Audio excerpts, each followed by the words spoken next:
communities that tell third parties about some property of a route. This was learned from a peer, this was learned from a customer, this was learned at a particular IX, this was learned in a particular country. This had some sort of import error, which meant that we stripped information. Those sorts of informational semantics that aren't actually designed to necessarily impact policy or path selection further upstream. And the second category is a community that encodes an action that asks some third party to make some change to their usual path selection in order to modify how traffic flows across the networks.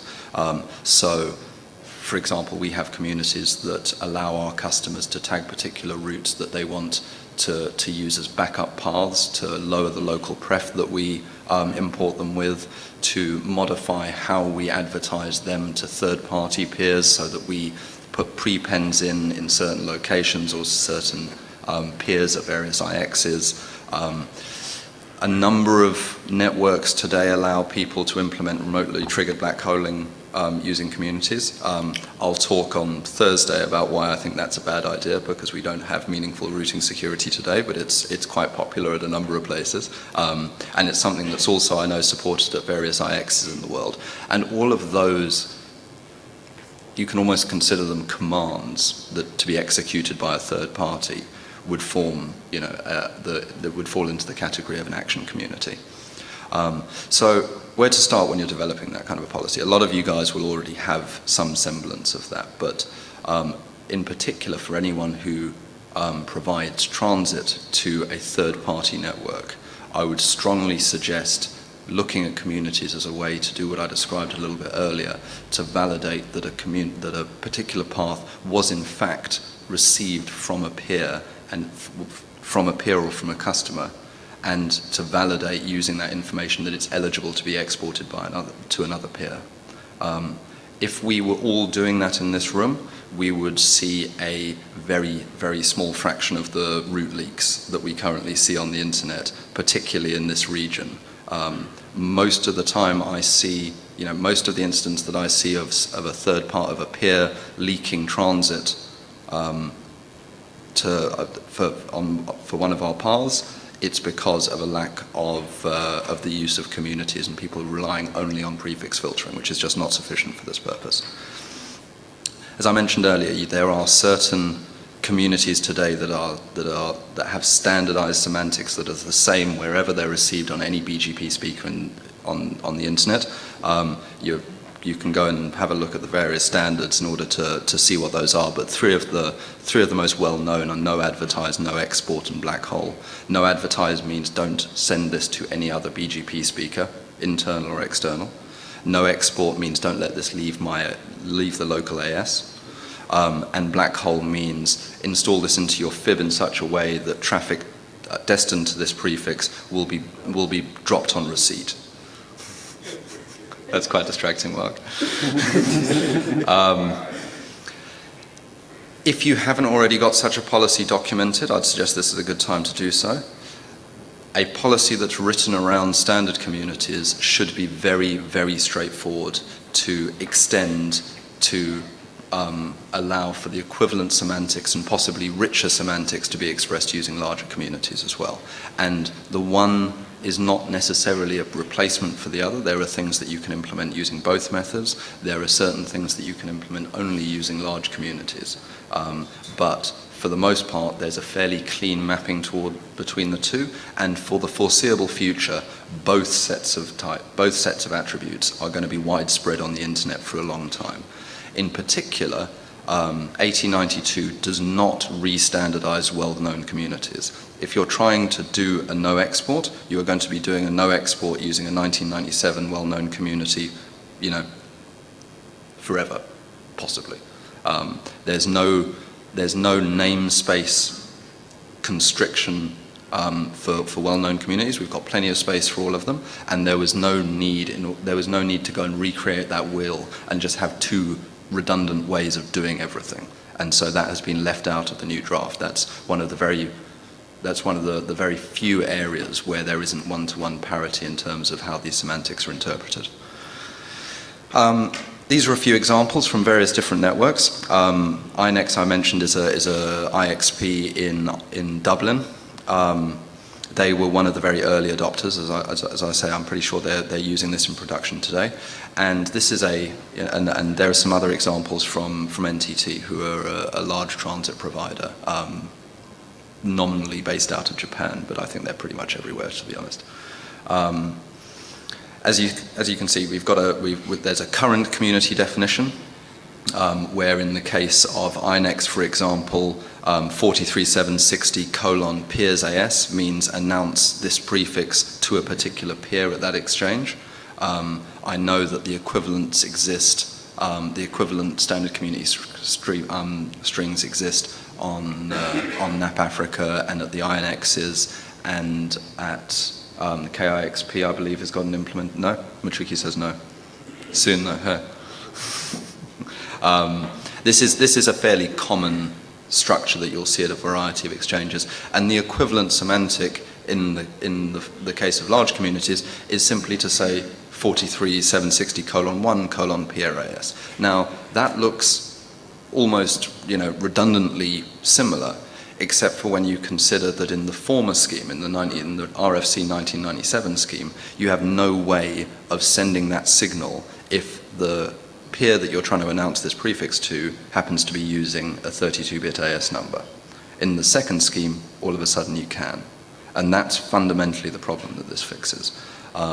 Similarly, you want to, in the case of NTT, one of the other important things that this allows us to get away from is the practice where, because of, again, namespace constrictions, people who have been forced to effectively hijack the private ASN space in order to encode meaning for semantics that may overlap if these routes are leaked to the internet.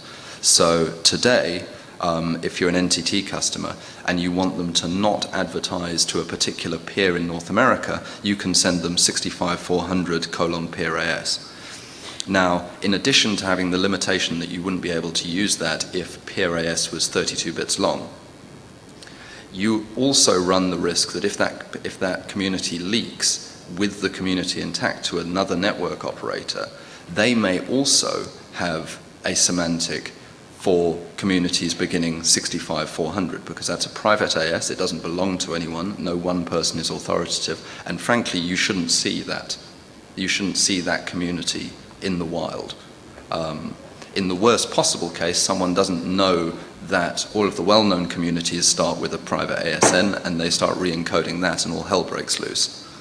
I've not yet seen that, but I suspect it's just a matter of time.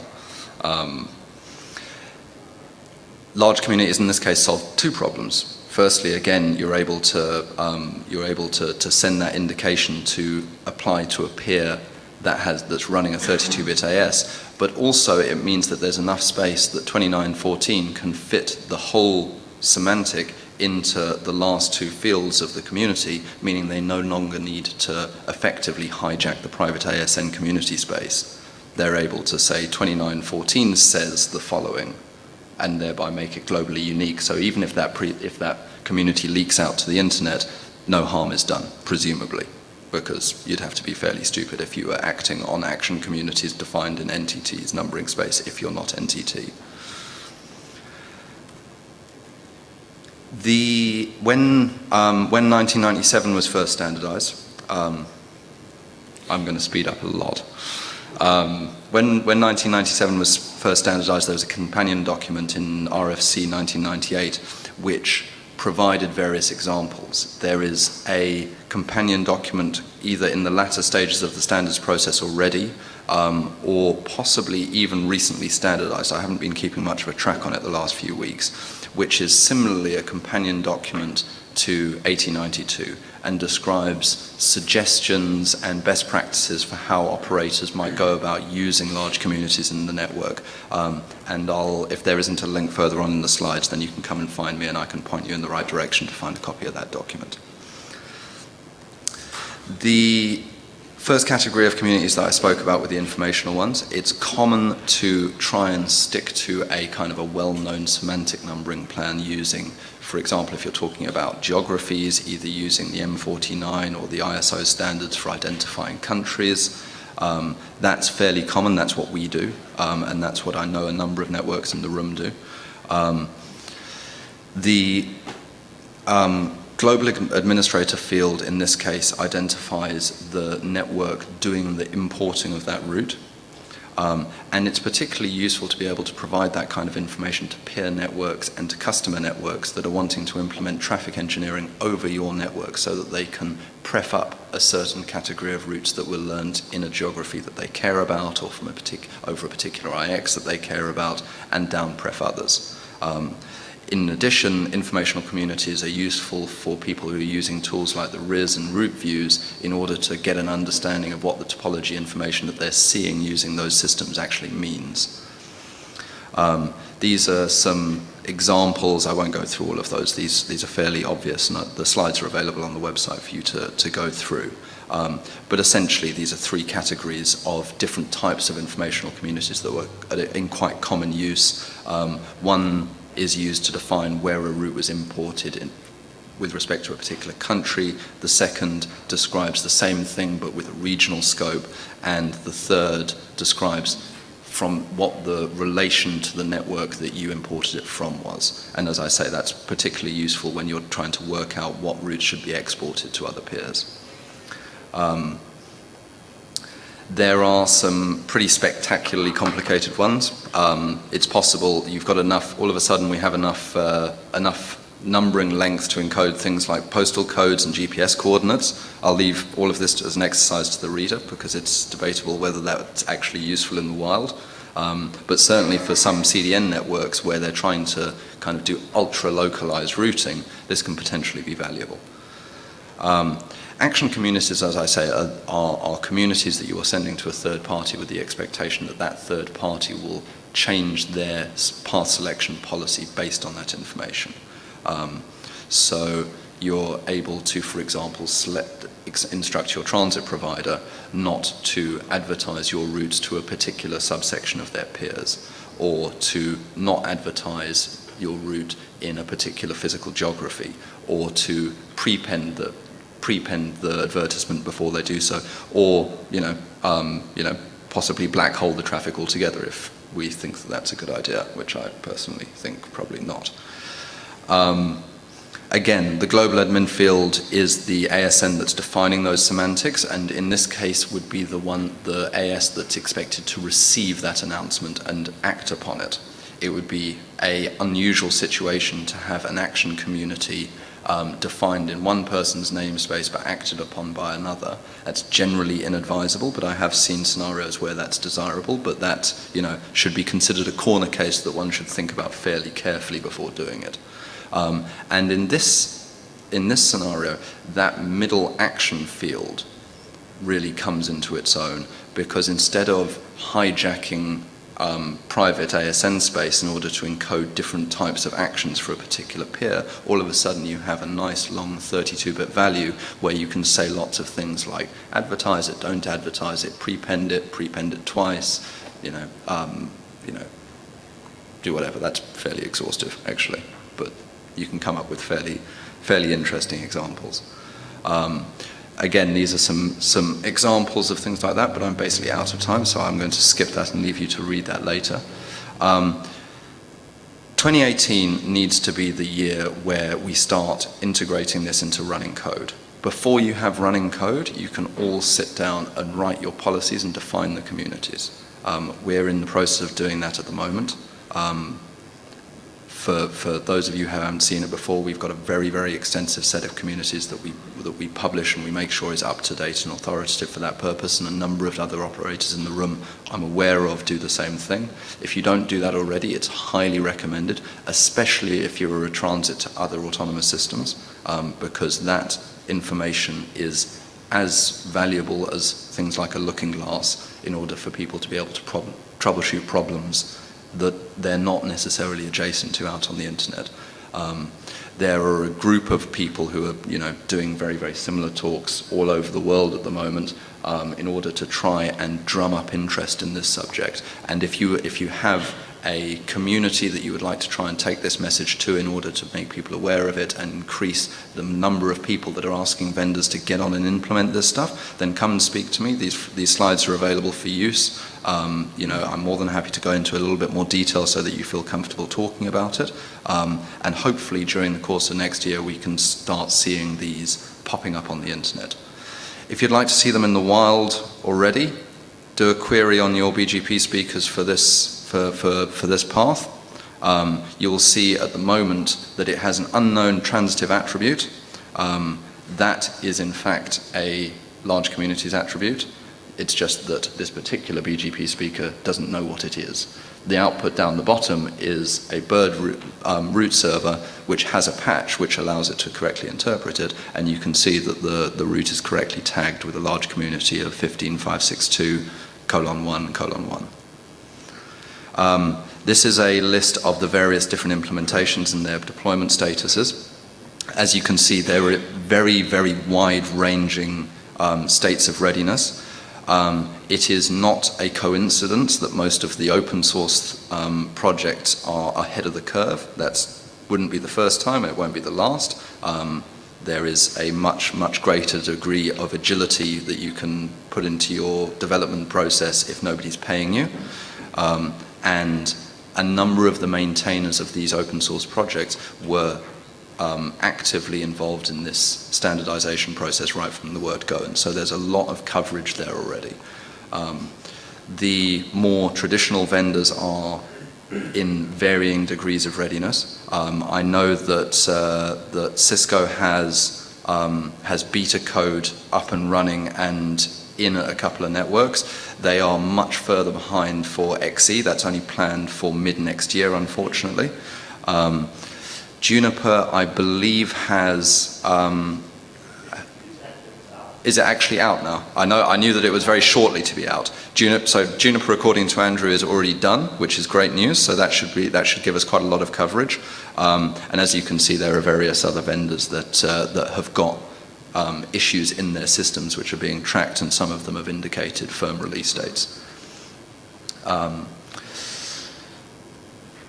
Arnold, you guys are done. This is new. I hadn't seen this before.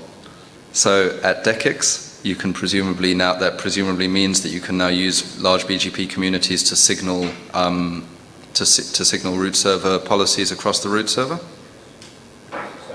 Something different. This is the software we made.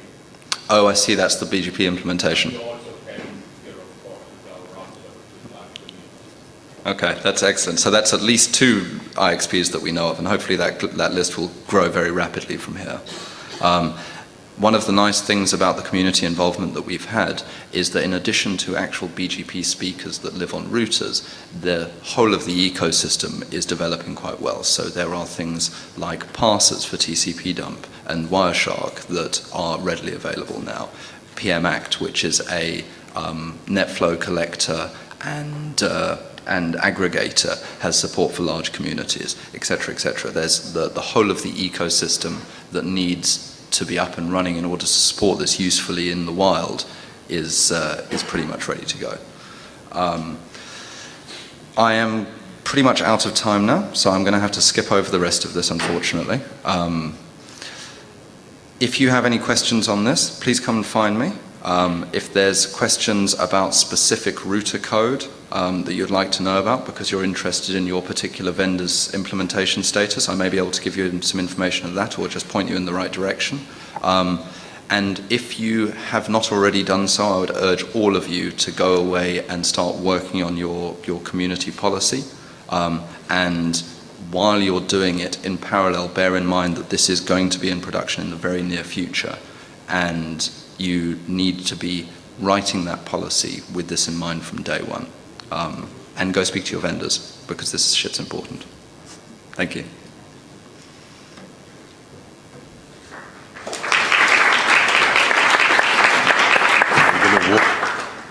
I'm waiting for Mark. Huh? Mark wants a question. Oh, Mark, go for it, Mark. There's no real time, so please.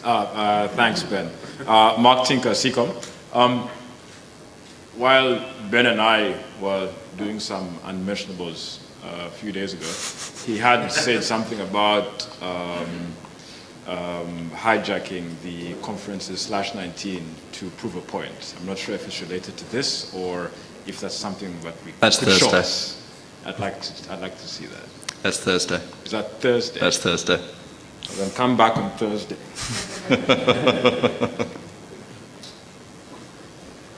Hi Ben, I'm Rich from Afrinic. Actually, this question goes to the authors of a policy at Afrinic called the reservation of 16-bit AS numbers for IXPs, Michuki and Nisha. I'm just wondering if this is going to obsolete that policy eventually. That obsoletes the reason that was given for that policy at the time. It may be, Nishal's coming, it may be that other reasons continue to exist afterwards, but the reason for needing to be able to encode a peer's AS and have enough number space left over on the root server was the reason given for that policy, and it does obsolete that once it's fully deployed, Yes. which is a big once. Okay. This is Nishal, policy author hat, I guess. It does not obsolete that policy at all. It obsoletes the second part of the policy, which was the reservation of 2-byte, or whatever the hell you want to call it these days, ASNs. The policy still remains relevant because it reserves IPv4 address space for internet exchange points. So the ASN part is correct. And so that Ben is not misquoted anywhere else, I'm reminding you that it's still a valid policy. And as he said, once large ASNs are large policies, Large BGP community. large BGP community support is available across all internet exchange point software in use in Africa. Thank you. Yeah, I was talking only about the AS portion of the reservation. You're absolutely right. All good? Thanks. Thank you, Ben.